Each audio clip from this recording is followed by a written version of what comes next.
Well, I think we'll make a start now, if that's all right with everyone. Welcome to this policy exchange fringe on how to build 300,000 homes a year. I'm Isabel, Hardman, the assistant editor at the Spectator, and I'm going to be chairing this fringe. I'm joined by two of our panellists. We have a slight transport-related disaster for one of them. Chris from Policy Exchange is stuck on a train somewhere in Scotland. May not make it to be with us before the end of the fringe, unfortunately, which is a shame because I've been chairing all three fringes at these party conferences, and we've had a few bust-ups over the past few weeks, so unfortunately I can't promise you a fight today, but hopefully an interesting discussion all the same. Stephen Williams, who is our Minister, will be joining us a little bit later because he, I think, is speaking at another fringe and then will be joining us to speak. So our speakers who are with us today are Jeremy Greenwood from Lafarge Tarmac, who have also made this event possible, so thank you very much. And Neil Sinden is from the Campaign to Protect Rural England. I think we're going to start with you, Jeremy. Each speaker is going to speak for around 5 minutes, and I'll tell them off if they go on for too long. Thank you. Okay, thank you. Well, good afternoon, everybody. So let me start by telling you a little bit about Lafarge Tarmac and why we've chosen to sponsor this fringe here today. So we're the UK's largest supplier of construction materials, and we operate right across the UK from the south coast to the north of Scotland, east to west. So clearly we are very much part of the debate, and actually, let's be fair, we do have a vested interest in the result of the debate. But the reason we've chosen to sponsor this is because we recognise that the quality and availability of affordable housing has a direct impact on people's health and on their educational achievements. And as an employer, that's very important to us, as is the ability of people to move, to find work, and to relocate with work. And so that's why we're so interested in the debate. Now, there's a shortage of housing, and we could debate what that number is. If you were at debate this morning in the main hall, you'd hear that the answer that came out was 300,000. It's certainly a very big number, the number of houses that we need to build each year to address the shortfall. What we, from a business point of view, need to see is some clear long-term signals, and by long-term we mean 10, 20, 30-year signals to enable us to invest in the infrastructure needed to meet this demand. And in looking at what needs to be addressed, there are many root causes. So one of the root causes, quite clearly, is the planning system. We do need to see a robust addressing of the planning system to give us that long-term stability we need to make our investments internally to supply the products and the labour required to meet this housing shortfall. Another root cause of the shortfall is probably within our industry itself, and if we look at the availability and the usage of the raw materials, that needs to be looked at. The availability of skilled workforce needs to be looked at, and building methods themselves also need to be addressed. So it is quite a complex, interlinked problem, and there is no silver bullet to address this. So what we'd like to see addressed in terms of the solution coming from politicians is a sustained solution with cross-party consensus, a consensus between local and national government, and long-term investment signals. In return, what we'll offer is investment in terms of the workforce and the skills, in terms of construction material availability, in terms of government and industry collaboration, and in terms of the innovation needed to build the right types of houses as well as the right number. And to give you an example of how difficult this is, if we tried now to double or triple the number of houses we build in the UK, there's a shortage of raw materials and of skilled labour. And that issue is getting worse and not better, so in years to come the problem's getting bigger. So we do need to start acting now in order to make sure we can meet this shortfall. I think what we mustn't forget as part of the debate, though, is when we look at how many, let's also look at how the houses are built. The quality of what's being built is as important as the quantity. We need to think about the heating and cooling performance of the buildings, the environmental impact of the raw materials, and the construction methods themselves that make sure we're building the right houses for generations to come. And a good example of this, we've been working with an architect building some innovative housing which are zero energy houses. So they have no form of heating or cooling in them at all. They're heated by passive solar gain in the winter months, and they're cooled in the summer by the thermal mass of the structure, by the weight of the concrete in the structure. So one of these houses, there's a small development in North Lincolnshire. One of these houses, the occupant has been paid over £300 a year, every year for the last 7 years to live in that house, because it produces more power than it consumes. So it's important when we think about affordability, we look at actually the running costs as well as the construction costs. And when we think about the quantity of houses built, let's think about the quality of the environment people are living in as well, and the affordability. So we do need to be quite radical, and we do need to think big. And if we believe we can address this by doing more of the same faster, we won't. We have to think radical, think big, and start acting immediately. We need to be innovative in what we do. We need to use the raw materials smarter, and we need to look at the construction techniques to enable us to build houses quicker and better.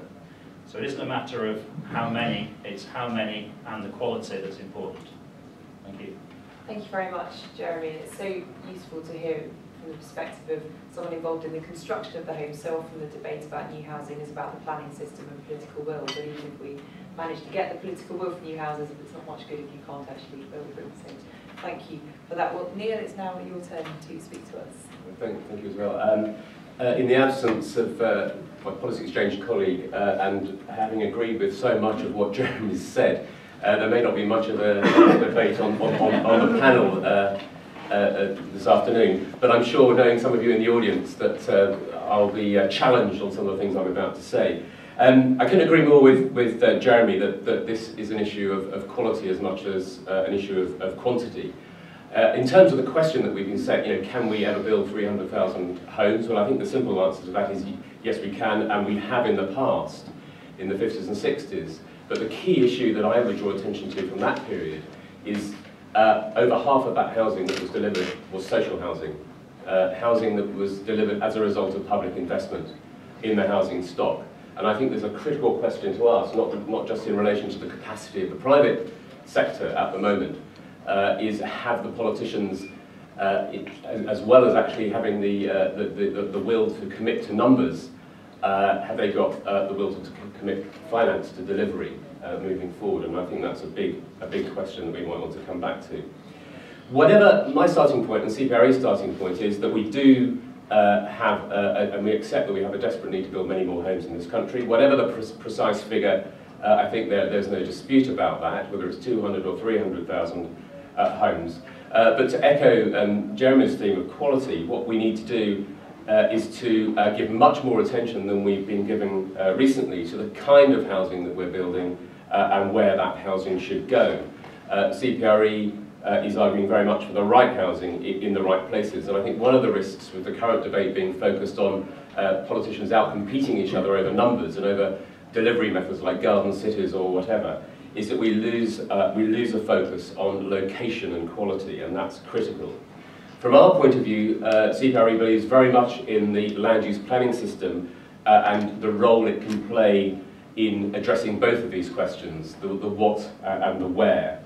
Planning at its best can help us ensure that we're building sustainable development, we're building houses in places which are supported by infrastructure and other facilities, and planning can help ensure that we're building houses in ways which make efficient and effective use of land, which, let's face it, is a limited resource in this country.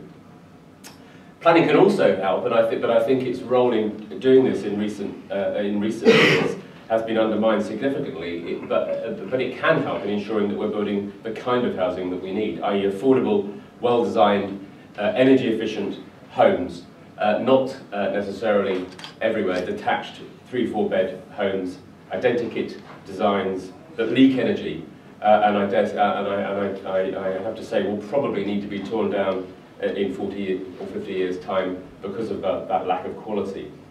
So we're a long way from where we need to be.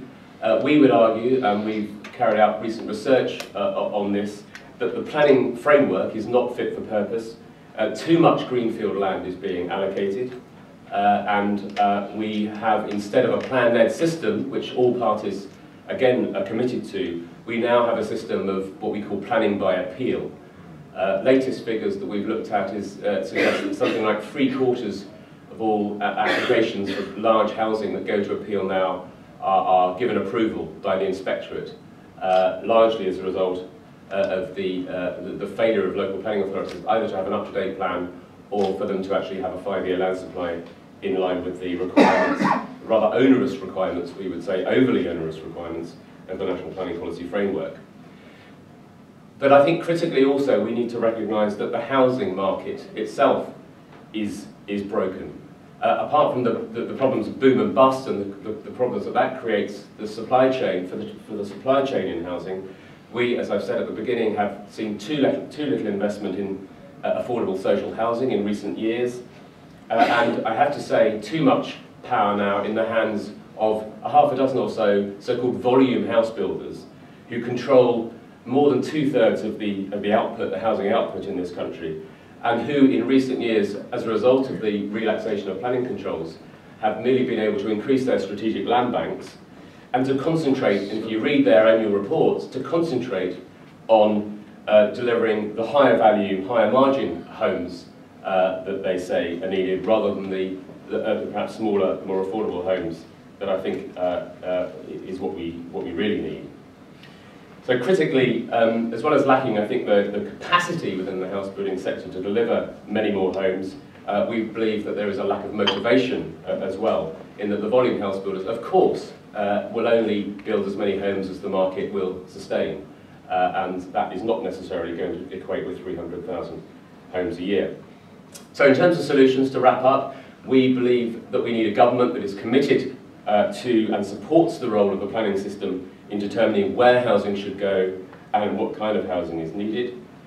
We need to steer housing investment towards existing towns and cities, towards brownfield land, for which there remains capacity to accommodate something like 1.5 million homes in suitable locations. We're not arguing by any means that all brownfield land is suitable for new housing, but it needs to be the focus of where we invest in housing. And I think we need to see strengthening of the planning system at 2 levels, at the strategic planning level, so that local authorities are better able to cooperate and plan across local authority boundaries to build housing in the most sensible locations. And we also need more support for neighbourhood planning, which I think has been one of the things that we would congratulate the coalition government for introducing in recent years. We think there's huge potential in neighbourhood planning in finding the right locations and the right houses to meet the growing needs.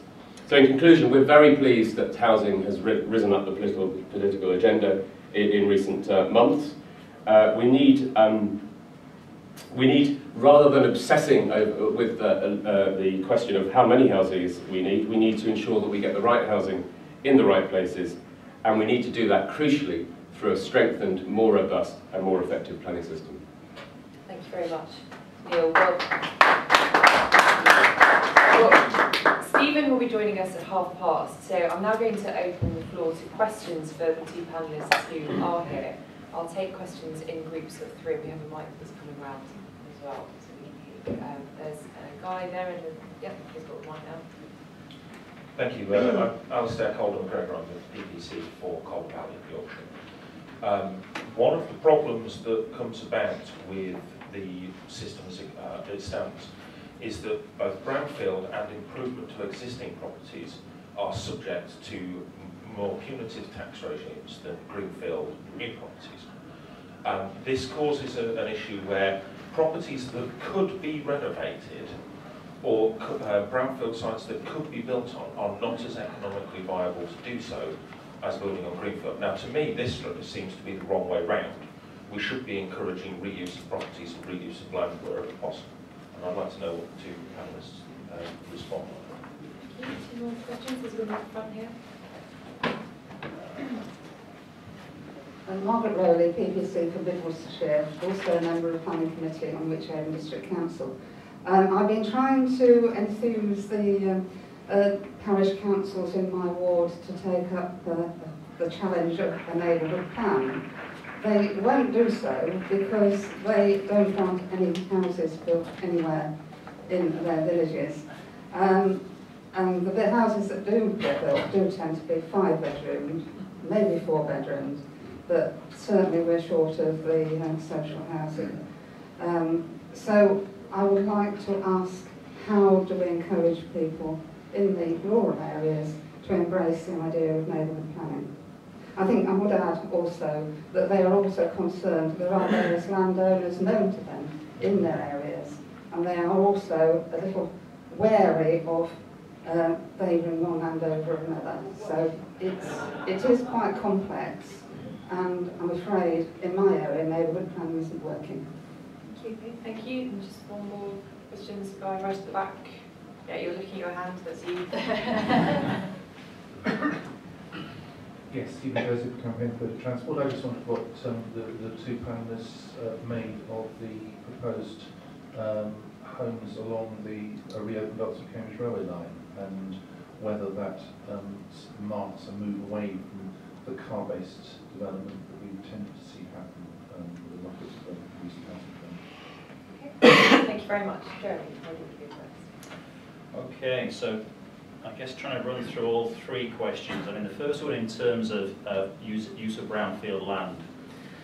I think sitting where we are today and looking at any one of the UK's major cities or even reasonable sized towns, there is plenty of brownfield land to be built upon. And I guess linking into the last question in terms of transport, what brownfield land does give you is a ready access to an available transport network. So, and the maximisation of the use of brownfield land is vital.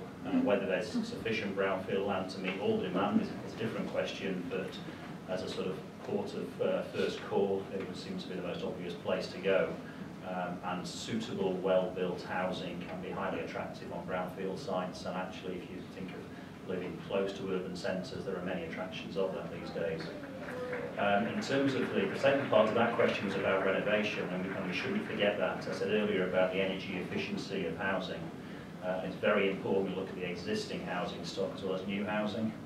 But I think what's really important if we think about energy efficiency in terms of heating and cooling, there is quite a push towards super insulating, sealing, making airtight boxes for people to live in. And that's a fairly unpleasant atmosphere to live in. So we should think about the cooling as well as the heating of houses. And if you can do it effectively, you can have very well ventilated, bright, airy houses to live in, which are very low cost to run. And it is possible to do that with existing housing stock as well. In terms of neighbourhood plan, I mean, working for a quarrying company, we know all about NIMBYs. At the end of the day, I mean, people will accept things that fit into the environment where they live, and it's quite possible to build housing in small villages that's appropriate to the needs of that village, both in terms of size and appearance. And I think certainly if we look at the issue of housing density, and housing density is going to clearly be a challenge in terms of moving towards 300,000 houses. The greater density that can be achieved, the easier it's going to be to achieve that number, therefore building smaller houses and a more dense footprint. Again, if you're going to build houses on a dense footprint, let's think about how they're built. Issues of noise transfer between properties is important, and clearly issues like fire resistance is important as well. So again, let's think about what we're building, and if you can build things that are in keeping with the right amount of density, then hopefully local residents will ultimately accept that, and we do actually have some quarries, so they do eventually accept that. In terms of the final question, in terms of the new towns along the rail route, clearly that's a great idea. I think utilising existing transport networks, moving forward in terms of building as many houses as we can relatively quickly, and that is the counterbalance to the brownfield argument, is small greenfield sites, well connected, are a way of building a lot of houses very quickly, in conjunction with making sure the brownfield land is redeveloped. Thank you. Neil, what do you make of the Garden City rail line that's been announced today? I haven't seen the details, but I'd be a bit wary of top-down solutions of that nature. Although, as Stephen and Jeremy have indicated, you know, the obvious attractions on the face of it of having a reopened rail line sort of linking those communities and the existing ones is a sensible idea. But we need to look at that, I think, in more detail. I mean, on the Garden Cities issue more broadly, I mean, I think, again, I think it's been interesting that politicians have fixated on Garden Cities as a solution to the problem. I mean, I think that at the very best, even if we see half of, 5, let's say, Garden Cities built in the next 20 years, it's going to be a pinprick in terms of addressing the level of need that is out there. CPRE is concerned that the kind of political attractiveness of this concept is distracting attention away from dealing with the brownfield agenda, really, and actually looking at how we can reinvest in and remodel existing towns and cities. And just to be clear on the brownfield agenda, I think that a lot of the time people make the mistake that brownfield is only about sort of former industrial land that is sort of lying unused, heavily contaminated, needs huge upfront remediation costs and all the rest of it.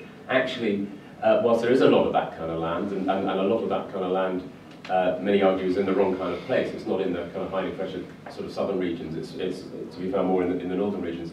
Actually, the biggest proportion of brownfield land that comes through the system is the kind of brownfield land that you get from any changing land use in towns and cities. I mean, where CPRE's offices are based, surprisingly, you might think in Southwark, not too far from Tate Modern, there has been a complete transformation in the space of 10 years of the way in which that part of an inner London borough has been used. Is now much more dense. There's much more activity on Southwark Street. It's a you know, 10 years ago, 15 years ago, it was a pretty kind of boring, nothing happening kind of place to be working in. Now it's incredibly vibrant, attractive, and going back to Jeremy's point about the attractions of inner city living, it demonstrates that point really. And that's the kind of brownfield sort of land recycling that CPRE is as interested in stimulating as the kind of dealing with the difficult sites, which may be, you know, may require remediation and may require more favourable tax regimes in order to unlock them for future development. In terms of neighbourhood plans and the reluctance of some parish councils to sort of entertain that route, I mean, I think, you know, we're at the very early days of what I hope is going to be a sort of a permanent kind of revolution in terms of neighbourhood planning. And clearly, at the moment, given current circumstances, not all parishes in rural areas, and indeed we have a big problem in many urban areas in that we don't have a parish council structure that can easily carry forward a neighbourhood plan if there was a local will to do so. But I think, you know, we will see, I think, over coming years, I hope more and more parishes taking up that challenge and that mantle and actually, you know, leading local communities at a very local level in actually addressing their very local needs in sensitive ways that reflect, you know, local design vernacular and actually deal with the very difficult issues of land ownership and so on that are often very real at that kind of scale. So I'm sort of optimistic, but I don't deny that there are big challenges with the neighbourhood planning agenda. I think I've almost covered it. Cool. Yeah. Okay, thank you. Let's take another round of questions then. Front.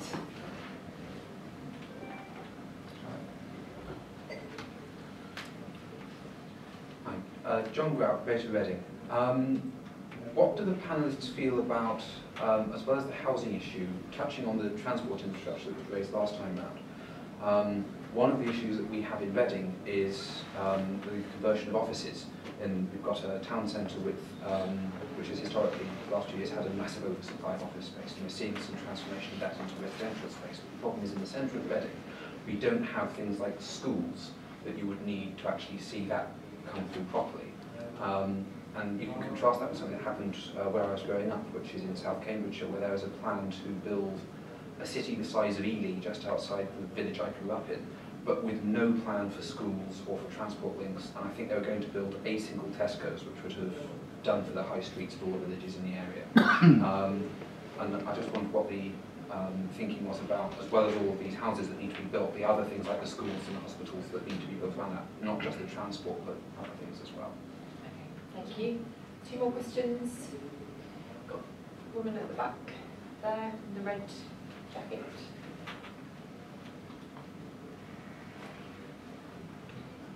Thank you. I'm John Boyer Trust. Since we're here in Scotland, I just thought I would ask a question really related to the fact there are 4 planning systems in the UK, and they're quite different in some ways and quite similar in other respects.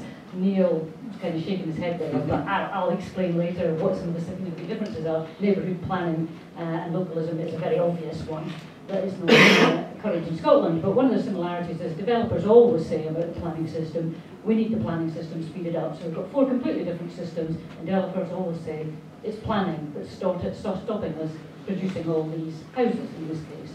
And I suppose I'd just like to flag up that there are some other significant factors about that. What we want is not the fastest planning systems in the world, but ones that produce the correct result. And there are some very serious concerns about that. And I think this links to the lady's question about neighbourhood plans, which I don't know much about, being here based in Scotland. But I do know that people are very concerned about the inequality of the right of appeal if planning systems are going through, planning applications going through. So I just thought I would ask the panellists what they think about equal rights of appeal. So for people who don't know, if a development is given permission, then I think across the UK there is no right of appeal for objectors. But on the other hand, if the development is refused, there's a right of appeal for the developers. And this is a significant problem, I think, for people who might be looking at plans and saying, yes, that would be reasonable, but this wouldn't. Okay, thank you. One more question? It's by there, in the red shirt. Thank you. Sticking with planning, both speakers mentioned that they were dissatisfied with the current system. What would they change to deliver 300,000 houses a year? I suggest you probably won't agree. Let's see. Thank you, and thank you for a very short and snappy question. Great. Neil, do you want to go first? Yeah, the last question was a challenge. I have to think about that a bit. I mean, the first one also was a very good one in terms of the vital importance of social infrastructure in sort of, if you like, remodelling towns and cities. I have to say, one of the more, I think, positive planning reforms that we've seen in recent years has been the reform which has made it easier, I think, for offices to be converted into homes. I would argue, however, that change in regulations has probably gone a little bit too far, in that we're seeing inappropriate buildings being inappropriately converted into housing which really is not suitable for, well, certainly not suitable for families and for young children, and that comes to the point about schools, and I think that's a really important one. I think what we need to see is that bit of the jigsaw filled in. I'm afraid I haven't got any particular suggestions there. Local authorities, I think, can play a key role in ensuring that there is a kind of comprehensive approach to sort of, if you like, town centre regeneration, so that social infrastructure considerations are taken into account, you know, sort of at the start rather than at the end of the process. And I mean, many of you will probably know Keith House from Eastleigh, who was speaking at Fringe earlier today about that, and was, I think, very convincing about the critical proactive role that a local authority can play in actually investing up front in that kind of infrastructure, not waiting to get the cheque from Section 106 planning gain deals, but actually investing up front and then using the subsequent planning gain community infrastructure levy money to actually fill the finances. So that's an interesting approach. In terms of Helen's questions about differences between particularly Scottish and English systems, I absolutely agree. I mean, yeah, clearly sort of the localism agenda or the neighbourhood planning agenda hasn't really kind of taken off at all here, but I think there's one great similarity, and again I was hearing about this from Scottish planners this morning, and that is the lack of priority being attached to brownfield regeneration. I think it's important to say, I didn't sort of labour the point too much in my opening comments, but we have moved away from a system where there was genuinely a brownfield first approach, i.e. there was a sequential approach to land release, so that where there were brownfield land, suitable brownfield land available, that was being prioritised through planning decisions. And we don't have that situation anymore, neither in England nor in Scotland. I think both in the MPPF and in the Scottish National Planning Framework, that brownfield first approach has been seriously diluted, so that we're, as I say, we're getting much more greenfield land allocated than we actually need or than is desirable. And the other point to make about the sort of current situation, of course, is that we have a situation where, in terms of neighbourhood planning, we do have a situation where there are quite a few parishes, particularly in sort of southern parts of England, which have expressed a strong interest in developing neighbourhood plans, but they've been frustrated by the speed with which mainly the volume house builders have been putting in planning applications or seeking options on land surrounding entire villages, so that you get the situation which has been described by one Lib Dem MP, David Heath, as well, where you have villages feeling under siege as a result of planning applications on virtually every green field around around the village. And that has sort of, I think, created a sense in rural communities that whatever they did in terms of the neighbourhood planning agenda, they've got this sort of urgent and immediate problem to deal with in terms of being surrounded by the threat of major developments on the fringes. The right of appeal idea is one that's very attractive. The community right of appeal idea is one that's very attractive to CPRE, and it's one area that we're exploring as a way in which neighbourhood planning might be strengthened. I think if communities feel that if they were to invest their time and effort in neighbourhood planning, and that they could feel confident that neighbourhood plan would stand the test, if you like, of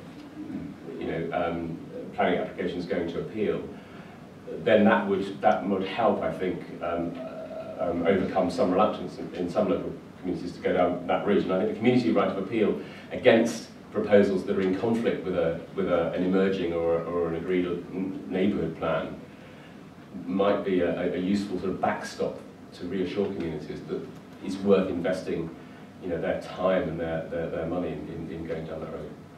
Okay, great. Okay, so I'll get started with the first question, unusual. So in terms of the conversion of offices to residential, I think that sort of flexibility of construction is very important. I think people planning ahead now with new builds to say, actually, this building could well be here in 100 years' time. During that 100 years, it might have 10 or 12 different lives. Let's build it in a way such that we have the flexibility built into the structure. We're just working with a developer at the minute who's actually bought the old HMV factory where they made all the vinyl records in Hayes, and they're looking to convert that into accommodation. Now that's reuse, which is the most sustainable thing we can do, is take a building built in the 1920s and put new life back into it in a whole different way. So I think that's important. The second part of the question was linked to the provision then of schools, etc. And that does, I think, link to the sort of issue on planning. Not far from where I live, a developer got permission to build 900 houses, and he's quite a small regional house builder, but he had to build a fire station, a nursery school and a park and ride scheme, and that became very punitive then to the housing he could build on site because of the cost of the planning gain development of that. So there's always a trade-off between getting what you want out of the planning system and what it does for the developer. In terms of the community right of appeal, I think clearly the fairness of that working in both ways makes an awful lot of sense. What I would say is the more appeals there are, the more time these things take, and if we're going to get building, we need to get building quickly. And if we have too many rounds of appeals either way around, it will slow the whole system down. But I think one of the rights of appeal I think we should be brought in is to actually appeal the starting time. Where land's held and nothing's built on it, there should be a way of actually saying, right, at the start building or lose your permission. In terms of the changes to the 300,000, I guess what I would say is that in terms of the planning system, we should look at that issue of time, how long land can be held before it's developed. We should look at density as well to make sure we get the right number of properties built on a given site. And we should look at performance. The planning permission should link directly to the environmental performance of the building in terms of its performance in use. Okay. Well, Chris has amazingly managed to get here, having been stuck on a train. Yes, a tree on the line apparently. Oh, okay. So interesting. You've actually managed to beat the minister who's somewhere in the conference.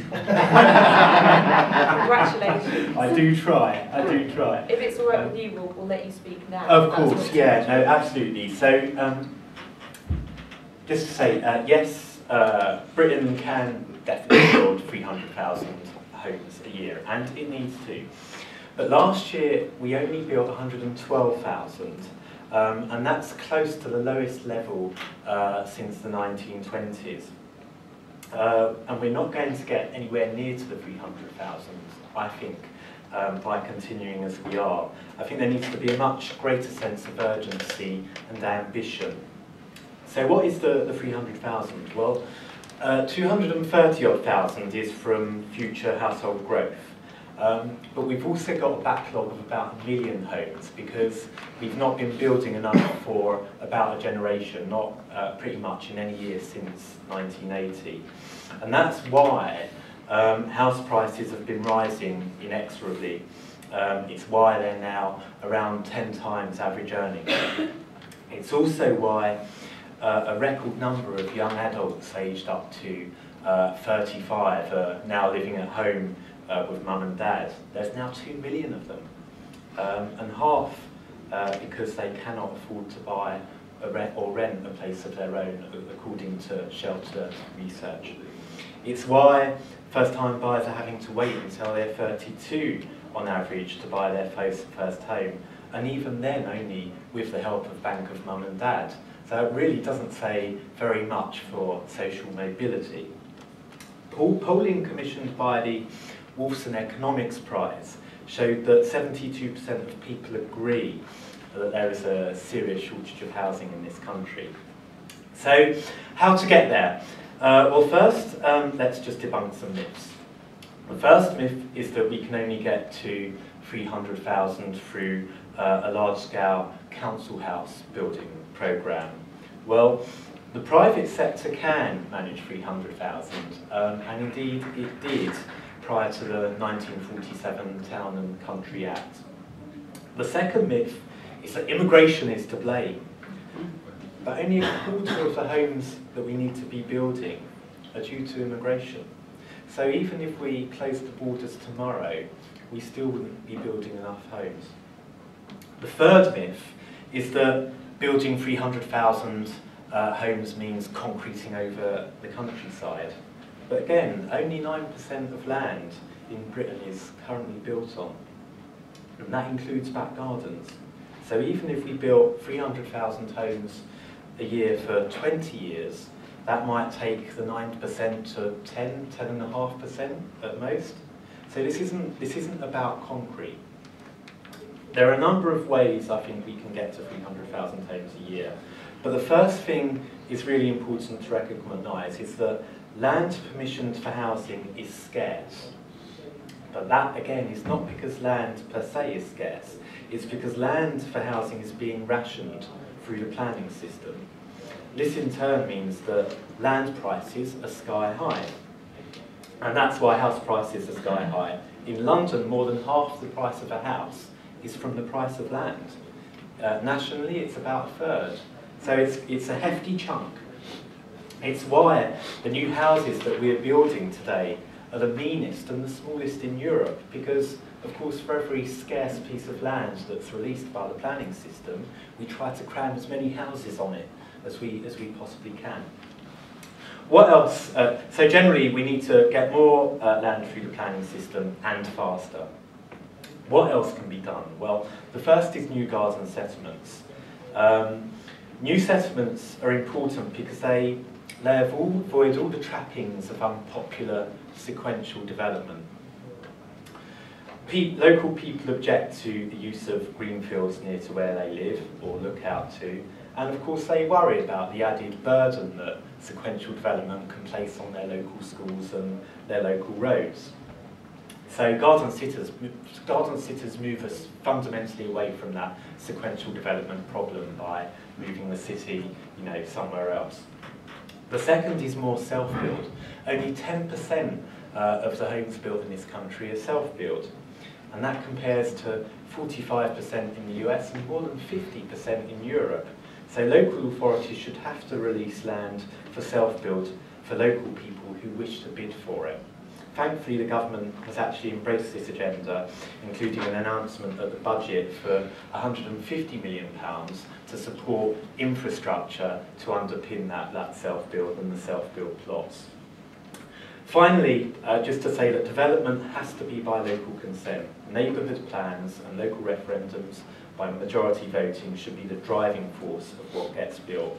That is why good design and placemaking and local engagement directly with local people are so important, so that they actually accept and want the development.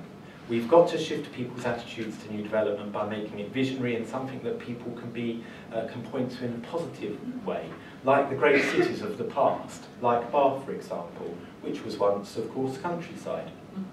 We've got to shift people's attitudes to new development. Regrettably, the NIMBYs often have a point in opposing new development, given what they've ended up with in the last 30 years. So we've got to change that, and we've got to change the arithmetic. Thank you very much, Chris. Stephen Williams has arrived just in time to give his speech. So welcome, Stephen. Stephen is the Lib Dem Housing and Planning Minister, and I believe tomorrow you celebrate a year in the job, so congratulations for that. Right. Stephen, it's okay, do go ahead. Well, thank you, Isabel. Actually, people have been coming up to me this week and saying happy birthday. Because of Facebook, people will notice my birthday at the end of this week. You're the first person to say it's also the anniversary of becoming community minister, so thank you.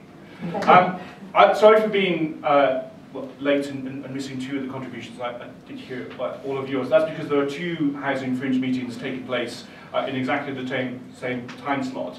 So there's an enormous amount of interest in this topic. I'm pleased to say that one was also completely packed out with people standing around the back and the sides as well. This morning we set ourselves, let's be honest about this, we've set ourselves quite a demanding target over the next decade to build 3 million homes over 10 years, an average of 300,000 units a year.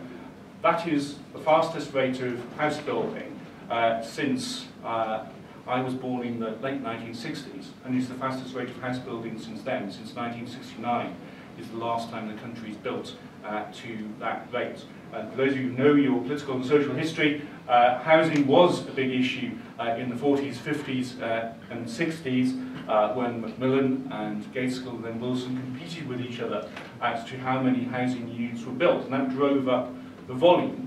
But what is forgotten about that statistic is a large number of those new flats, and many of them were flats, were actually replacing terraced houses, including what would now be Grade 1 listed Georgian terraced houses and squares in my constituency in Bristol that were swept away by Bristol Corporation, as they were called at that point, and replaced by tower blocks. So a lot of what was built when we last, as a country, built to this scale was actually replacing existing housing. Was what we now need to do is to add to the stock of housing. So it's not only demanding in headline terms, when you look at the detail underneath, it is even more a stretching target than we might actually realise. So how on earth are we going to do it? It's fairly clear that the way we are now is not going to deliver it, and there are lots of resource constraints that need to be broken through. The most obvious thing you need to build houses is land. I just heard your speech that 90% of land in England is not built on. The trouble is, of that 90%, once you eliminate national parks, sites of scientific interest, green belt, other designations, including obviously floodplain, where some mistakes have been made, you're not actually left with as much as you think. So you do have to have a look at some land designations. But it's land ownership that is actually the real problem, because there's no easy transparency currently available either to housing associations, local authorities, or to the private sector, or indeed to people who want to build for themselves, as you were saying, as to where the land is available. And the government is struggling with this. It's struggling with itself and within itself, to be perfectly honest, about getting the MOD, health trusts, local government, arm's length organisations such as Network Rail, to put into the public domain what their land holdings are, so that people can see what land is actually potentially available for housing. So I think there needs to be much more transparency in terms of land holdings, and possibly some fiscal pressure, either through the tax system or through possibly compulsory purchase, in order to release some of that land if people are sitting on it for whatever reason. The second sort of classic economic resource constraint, which has become more of a problem recently, is the number of people we will need in order to build on this scale. In the last Parliament, I was the Lib Dem's Innovation, Universities and Skills spokesperson. And believe it or not, I didn't spend most of my time talking about tuition fees at that time, although it was something for which I've got scars on my back, as other politicians have said. I talked a lot about how, as a country, we're simply not churning out of school and college the number of people will have the right skills in order to build the number of homes. So I was saying that 7 years ago, and also to build a low carbon economy as well. This government's got a really good record now on expanding the number of apprentices, but we're going to need to go a step further in order to get the young people working in this sector, but also to bring business people back into the sector as well. The last time there was a private sector sort of housing boom in the late 1980s, about 2/3 of homes were built by small businesses. This year it's about 14%, in the latest statistic I've seen, are being built by small business. We can't rely on the Barretts and Persimmons and other sort of large volume builders of this world to get us to this target, because they have their own capital constraints. It's going to need many more entrants coming back into the market in order to do it. And finance is the resource constraint on them. So it's good that in our motion this morning, which you passed, we have a housing investment bank in there to try and unblock that blocked pipe of finance that small businesses will need to come back into this area. There's a role for housing associations as well, because they are essentially small and medium-sized enterprises. They are social enterprises, but as with other social enterprises, there is nothing wrong with them making a surplus, making a profit, as long as it's reinvested back into the core purpose of what they were set up to do. So some innovative housing associations at the moment are building private property for sale or building for the private rental sector, and the huge development in the centre of my constituency of Bristol at the moment is precisely that mixed model, where housing associations and a private developer are cooperating to build mixed tenure, but also to have balanced communities as well, which is another mistake we must not repeat of that time of large volume building in the 50s, 60s and 70s, when people were built into social ghettos. We mustn't go back to that. So a mixed economy with housing associations building for all tenures has to be part of it. The other issue that we need to address and we really need to change. We've talked a lot about, I don't care whether you call it the bedroom tax or the spare room subsidy, housing benefit reform. We know there is an issue about the allocation of stock in the social sector, about some people being on their own in large properties, other families wanting to move into larger properties. The problem is actually much, much bigger in the private sector. Lots of people in the third age of their life stuck in large Victorian, Edwardian, Georgian houses in my constituency that are too big for them to get about safely and too large for them to heat as well. And they'd like to downsize into high quality purpose-built accommodation for the elderly population. There should be no real debate about this at all. We know people are living longer, yet we're not building in order to meet that certainty that more and more people are living to a great age. There's an interesting statistic for you that someone quoted to me recently at an event in Bristol. If you reach the age of 80 now, your average life expectancy will be 103. And we know there are many more 80-year-olds in society at the moment than there have ever been in our history before. So we know right now, in 2014, a lot of those people will actually live to 102. Yet we're not building the homes that are on a level access, that are safe for them to get about and easy for them to heat. We need to do that to make sure that elderly people have a high quality living experience, but also so those large family homes are released back for families to live in. At the other end of the spectrum, we also need more purpose-built accommodation in the private rental sector for young people when they're looking for flexibility throughout their 20s. And finally, it's not just a numbers game. We're talking a lot about numbers. The headline, I guess, from our motion this morning will be about numbers, but it has to be about quality as well. We know what mistakes were made in the past, and we must be determined not to repeat them. But it's not just building homes that are attractive places to live in, that are socially balanced places to live in, but they must be built to a tough environmental sustainable standard as well.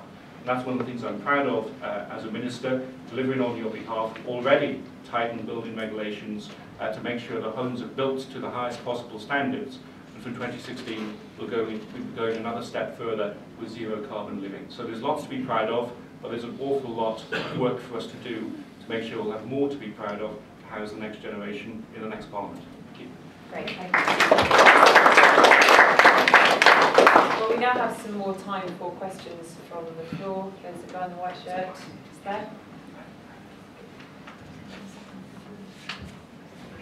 Mahmood Rogers, next MP for Bedford. I wanted to ask, as evidenced by house prices, The place that people really want to live is not in a garden city just outside a large city. It's actually in the centre of a large city. So I want to know, what does the panel think of the idea of concentrating a house building on a single new build city, perhaps in the north of England, in the geographical centre of Britain, which could absorb all the growth of population for the next few decades, and which would have better public transport than small garden cities outside London, and which would actually be letting people live where they want to live. Okay, thank you. Another question? At the front here. Julian Cooper from the Whitley constituency. Somebody mentioned about villages being under siege, which is quite pertinent to the Woodstock situation the district council seat I represent, because there's about 1,200 houses in Woodstock, about 300 in Blaydon, and the developer is proposing to put 1,500 houses between the two.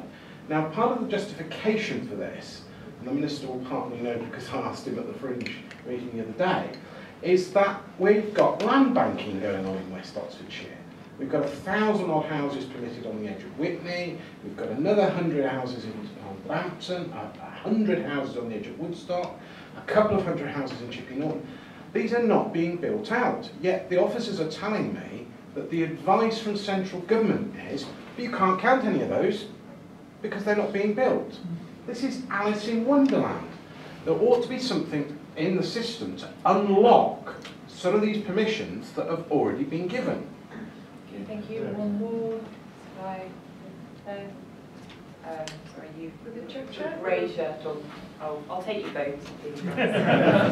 Thank you. I just wanted to ask Roy Wood, BBC Crew and Hanswich, about again the style of building. Just coming up here on the train, you see lots of new estates being built, all with very, very conventional housing. And if we're looking for greater housing density, we're looking for better energy efficiency, surely we should be looking at new methods of building, particularly because of skill shortages. If houses are built partly in factories, it's far easier to train people up to build them rather than having skilled people on site all the time. So it's the methods we're using that are slowing us down in part. Okay, thank you. Hi, Brian Robson for Sunderland. We heard a lot earlier in the Parliament about the new homes bonus, that this would kind of revolutionise attitudes to new housing. It doesn't really seem to have happened, and councils in the north of England have actually lost a lot of money through it, through reductions in formula grant. I just wonder what the panel's views are. Does it need reforming? Does it need scrapping? Is there some change we need to make to make it more effective? Because it doesn't seem to be delivering so far.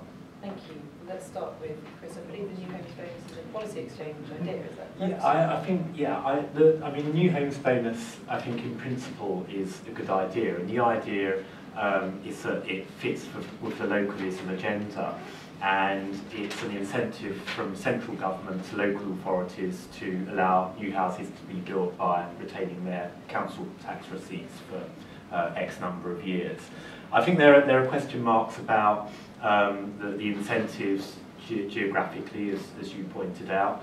I think we have to recognise that you probably want a bigger incentive where demand is higher, i.e. where house prices relative to earnings are higher.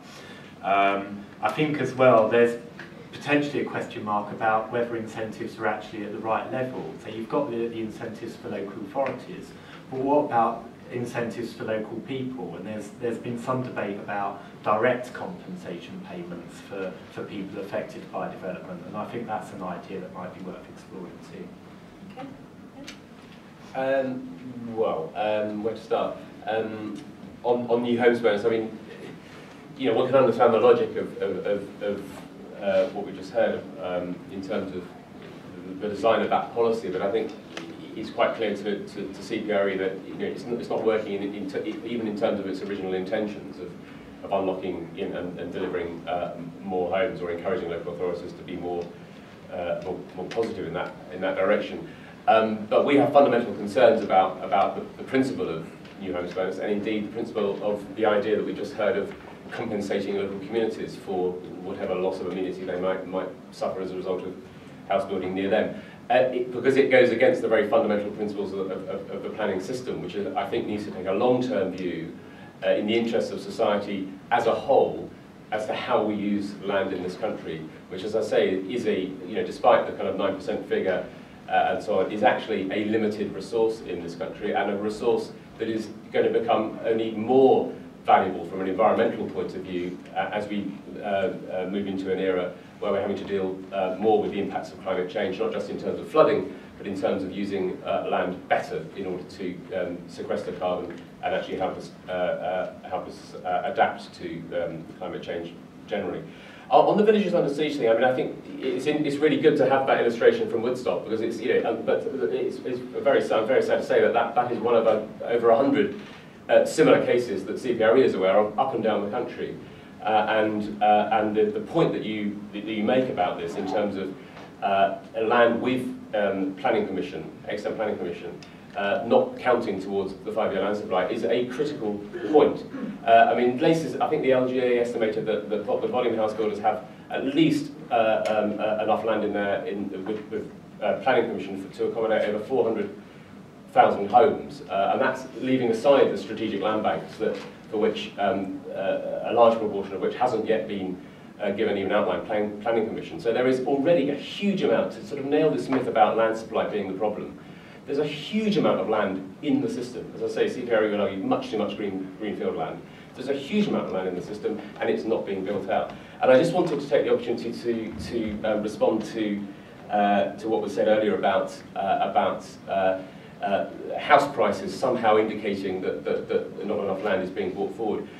I have to say, fundamentally, CPRE has the opposite view about the relationship between land prices and house prices than the one the Policy Exchange holds.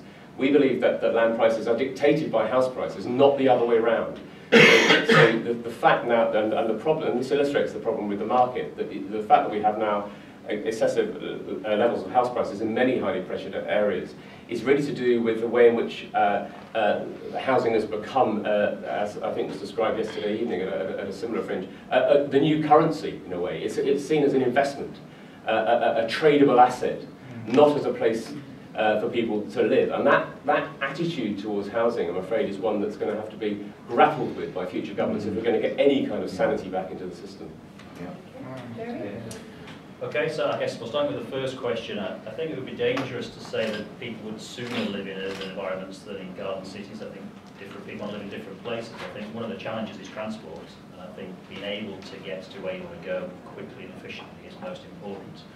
But if we think about fleets, which is probably a great example of a new planning development, to have a high-speed train from there is a good environment where you can have a new housing development in that sort of greenfield, brownfield, in fact, as Fleet is, environment, but with the fast train links as well. The question on land banking, I mean, clearly the target is to build 300,000 houses a year. It's not to have planning for 300,000 houses a year. So unless they build, the target hasn't been met. And that's one of the key things, is actually measuring the right measure and making sure they're built. I think the style of buildings question is a very good one, a very pertinent one to us. So the house I spoke about earlier, which is completely zero carbon, so no heating, no cooling, you know, it meets that target of zero carbon living today. It does that because the inside of the house is concrete. On the outside of the concrete, you put insulation. On the outside of that, you can put anything. You can put bricks, you can put stone, you can put wood, you can put anything you want on the outside of that. So you can fit it into whatever environment you want. You can have it as a modern-looking building or a very traditional-looking building. The fabric inside is what makes it zero carbon. And again, the fabric inside can be built in a factory, and so it does meet those modern methods of construction and speed standards. Well, on Garden Cities, the next MP for Bedford will be pleased by the announcement, I'll say to everyone in case it was missed, that was made yesterday in order to get that infrastructure in place, so investment in the railway line from Oxford to Bedford to Cambridge, because we think there's lots of potential in that corridor for certainly expanded urban areas and new garden cities, but people will need to be able to get to work. There's no point in building a garden city, a garden settlement to a sustainable standard if then lots of people have to drive somewhere else for work. So look out for that campaign and thank the government, thank Nick Clegg for the announcement that he made yesterday about that railing. I wasn't sure at all, I have to say, though, about the second point you made about a new city in the north. However, I do think this country has a London problem. We need to rebalance our economy away from the overheated southeast and from London. That's why the network of local enterprise partnerships that we've set up are very important. I think deliver on a normal travel to work area and economic footprint in a way that the old regional development agencies couldn't. And there does need to be much more attention given to the connectivity in between great cities we already have in the north, in between Leeds, Manchester and Liverpool. And all political parties, we've talked about this for a long time, our blue friends are now waking up to this fact as well. Unlocking permissions, you brought it up with me yesterday, and I said I would go away and look at it and discuss it with officials, so I'll repeat that, and if you can get back to me as I asked with the specific data for West Oxfordshire, that will help me in that discussion. On the method of buildings, yes, I think there is quite a lot of potential for doing things differently in this area. The vast majority of the houses and flats that are built in this country are built with concrete bricks and traditional tiled roofs. I'm aware that I think Tarmac is on the platform, or is a sponsor, so you may have an interest in that. But a lot of our fellow Europeans build from sort of off-site construction, where a lot of the work is done off-site in factories and then assembled much more quickly on the site itself. That market has barely started to develop in this country, and the government wants to help it by providing service plots to all the infrastructure that is needed for off-site construction to become part of the mix in the future. I don't think it'll ever replace bricks and mortar, but I think it needs to be an important part of the mix. In particular, if people want to build for themselves, either through genuine self-build. The National Federation of Self-Builders is based in St Werwick's in my constituency, or more likely for customised build, where you select what you want your house to look at, what you want the layout of your house to look at, and you commission someone else to assemble it on site.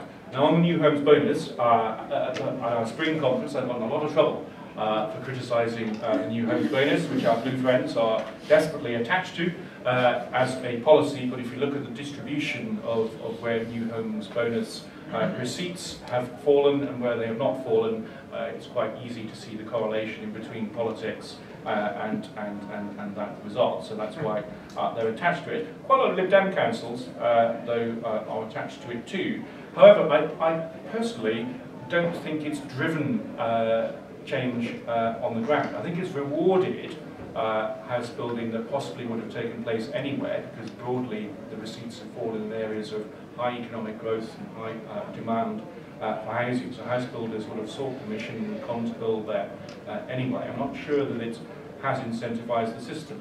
Now, that doesn't mean I don't think there is room for incentives. Neighbourhood planning was being mentioned as I came into the room. I do think this is a wonderful opportunity for communities to get together and to discuss as a parish, as a small town, whatever it is, what the housing needs are in an area, for everyone to be involved, because a neighbourhood plan has to result in a referendum and pass in the referendum for it to be adopted. And I think that that conversation that takes place in a community will get rid of some of the opposition that people have to particular sites being taken away because it's been important to them for whatever reason.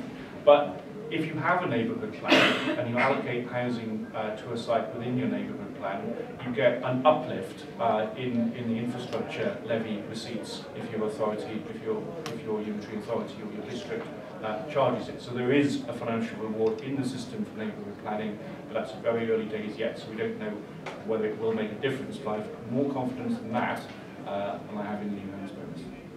Okay, thank you very much. We've reached the end of this session, so thank you so much to everyone for coming, and congratulations to all our speakers for making it.